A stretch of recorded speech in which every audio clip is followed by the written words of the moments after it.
السلام علیکم ورحمت الله وبرکاته.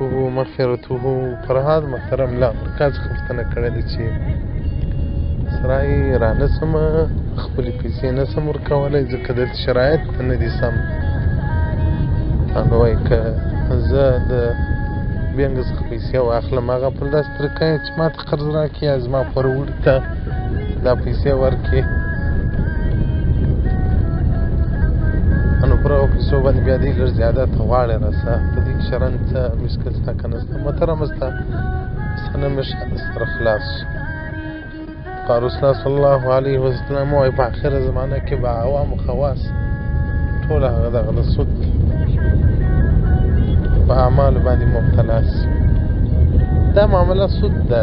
نقد پیسه په قرض ورکول بیا زاید غوښتل دا پر نفع پر پور باندې نفع اخیستل دي، دا حرام کار دی، دا ناروا دی، کبیره ګناه ده. چې بینګ یې تا ته درکوي ته بیا پوروړي ته ورکوې یا بینګ یې ستا پر ځای پوروړي ته ورکوي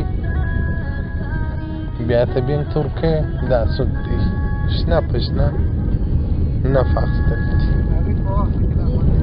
که دغه ډول صورت مختاره کړول سي هغه څوک چې سرای خرڅوي هغه سرای بینګ ته تسلیم کړي، پر بینګ سرای خرڅ کړي چې دغه سرای زه په تا خرڅوم، بینګ دوباره بیا سرای په تا باندې خرڅ کړي، که هر څو ګټه بیا در باندې واچوي هغه بیا سود نه راځي.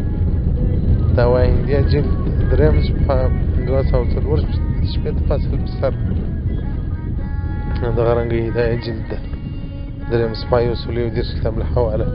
نو محترمه داسې ځای ته روان یم چا ته ډېټا هم کار نه کوي، وار وار ډېټا عیاره سي او لارم کچه ده او حاجي رحمان موټر هم داسې سم موټر نه چلوي، خو نو خدای دې وکړي چې زموږ په میسج د صفحه شوی. والسلام علیکم ورحمة الله وبرکاته ومغفرته.